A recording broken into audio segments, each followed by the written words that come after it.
Sarah, why are you calling so late? Our daughter should be sleeping with me.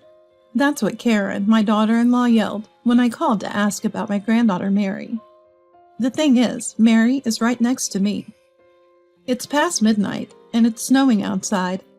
Yet 7-year-old Mary arrived at my house barefoot and without shoes. What's wrong? Granny, I'm cold. Mary is shivering, her feet a painful shade of red. I quickly embrace Mary and bring her inside to warm her up in a bath. During that time, I had called Karen.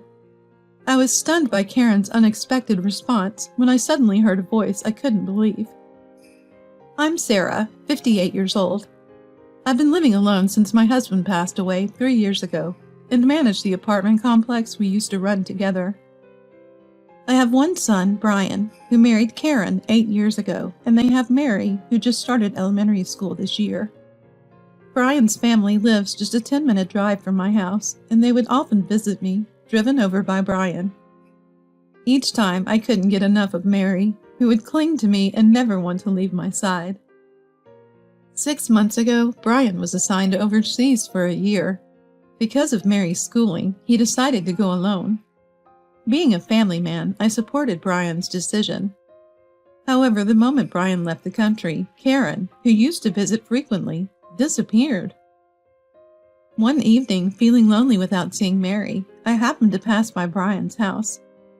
There, I spotted Mary, playing alone in the yard, still wearing her school bag. Are you alone? Where's Mom? Mom's at work, so I can't go inside. Just as Mary said, the house was locked, and she usually waits alone until Karen returns. That's when I found out that Karen, who was a stay-at-home mom, had started working. I couldn't leave Mary alone, so I took her to my house and gave her some snacks, which made her very happy. Mom gets mad if I say I want a snack, so I always hold back. I felt sorry for young Mary, who was always showing such restraint. Worried that Karen, unaware Mary was with me, might get concerned, I left a voicemail saying Mary was in my care.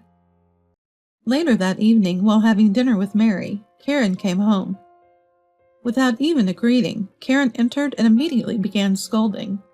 Mary, you can't just go to Granny's house without permission, okay? Why can't you be a good girl? Mom, I'm sorry. Mary, who had been enjoying her meal, put down her fork and looked down, making me feel sorry for her. Don't blame Mary. I'm the one who brought her.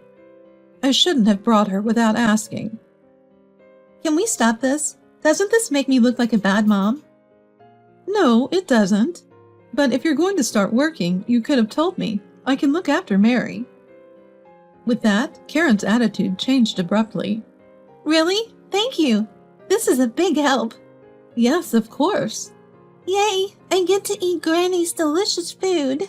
Seeing Mary so joyful made me happy, but Karen's stern look when Mary complimented my cooking worried me. From the next day, Mary started coming straight to my house when Karen was at work. And when Karen came to pick up Mary after work, she began eating dinner here without any hesitation. Ugh, this tastes bland and unappetizing. Mary, you don't have to force yourself to eat. Granny's food is delicious. She didn't just heat it up in the microwave like Mom. That's amazing. Mary, don't say unnecessary things. Mom is busy, unlike Granny. Let's go home. Karen left without making any eye contact, clearly in a bad mood. Mary pulled on my shirt and seemed to want to say something. What's wrong? What's wrong, Granny? Why is my mom so mad? Is it my fault? I hugged Mary, who had tear-filled eyes. No, it's not. Granny knows you're a good girl. Yeah, thanks. I'll come again. Mary waved goodbye with a big smile. From outside, I heard Karen yelling, hurrying Mary along, making me even more worried about her. From then on, Karen started dropping Mary off even on her days off, saying, I can't relax with Mary around. She even started palming off Mary's school events on me.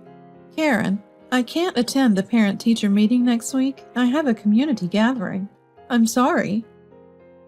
Do you not find Mary cute, Sarah? Don't tell me you're prioritizing your own matters. Though I was annoyed at Karen's tone, I decided to skip the community gathering and attend Mary's event. And still, not a single word of thanks from Karen. So it happened one day. In the middle of a snowy night, the front doorbell rang. When I opened the door, there stood Mary, barefoot. Stunned, I asked her what had happened, but all she said was, I can't talk about it, or Mom will get mad. It's okay now. You must be cold. Let's warm you up. Mary, shivering, nodded, and I quickly bathed her and called Karen. I'm sorry to call so late, but it's about Mary. Karen cut me off with an irritated voice. Mary is sleeping next to me. Calling past 1 a.m. is incredibly rude. I have work tomorrow, so I'm hanging up. She tried to hang up, but it seemed like the call didn't disconnect. Just as I was about to end the call, I heard Karen's voice through the phone. Sorry about this. Sarah is just too noisy. It's driving me insane. You have it tough too, huh? Yeah, I do. I wish Sarah and Mary would just go away like Brian did on his solo assignment. Then I could be with you all the time. Why not divorce him and become my wife? The condition is that you have to abandon that brat. Deal? Promise? I love you way more than I ever loved Brian. When Karen said that, I heard a suspicious voice on the other end, leaving me stunned. What is she doing? Neglecting her own daughter like this? Anger towards Karen boiled up inside me. I wonder how Mary has been coping all this time. I couldn't help but cry, feeling pity for Mary. Mary had been sleep-talking, apologizing to her mom. Karen never contacted me, even the next morning, despite lying about spending time with Mary. I will never forgive her. I vowed to make Karen pay. The next day, after sending Mary to elementary school, I started gathering evidence of Karen's infidelity. I found Karen cozied up with a man near Brian's house. I secretly followed them and witnessed them entering the house. Don't you need to find the kid? She's at Sarah's place, no worries. Mary's just a hindrance, keeps us from enjoying our time with Robert. Their conversation made my blood boil. How dare she treat her daughter Mary as an annoyance? I was disgusted, but seeing Mary's joy at being picked up from school pained me. Finally, that evening, I got a text from Karen. I've caught a cold. I don't want to pass it to Mary, so can you keep her till I'm better? I knew she was lying, but I simply replied, take care. From that day on, Mary started commuting to school from my house. 3 days later, after Mary went to school, I entered Brian's house. I saw a man's coat at the entrance. I peeked through the slightly ajar bedroom door, and, as I suspected, Karen and her lover were in the bed. I started recording with my mobile phone. They didn't notice me, so I stomped over, glaring. When our eyes met, Karen screamed and hastily covered herself with the sheets.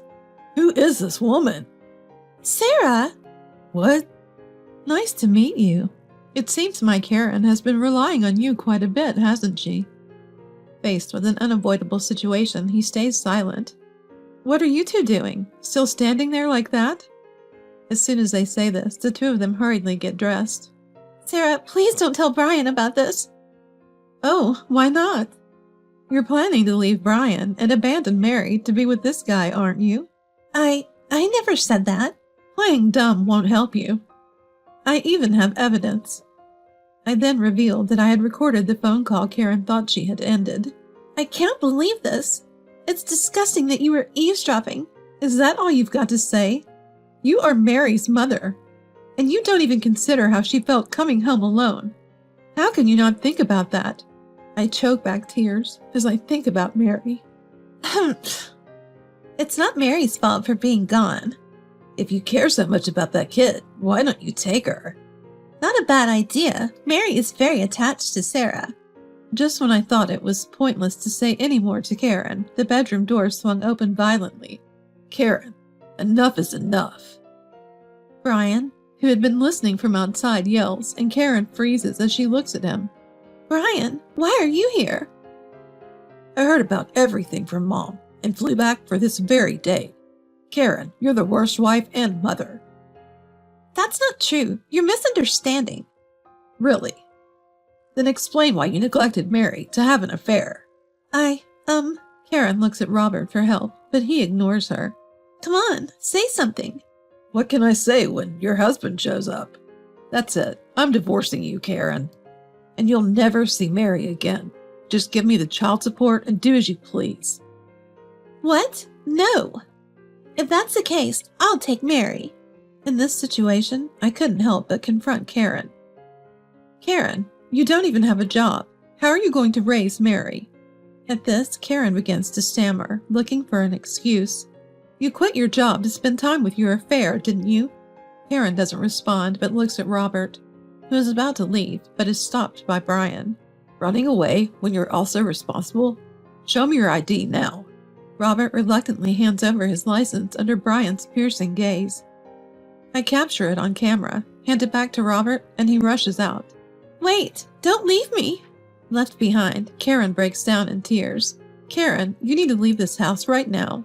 Sarah, Brian, I'm sorry. I'll never do this again. There's no way we can forgive you. I was just lonely. I don't want to hear your excuses.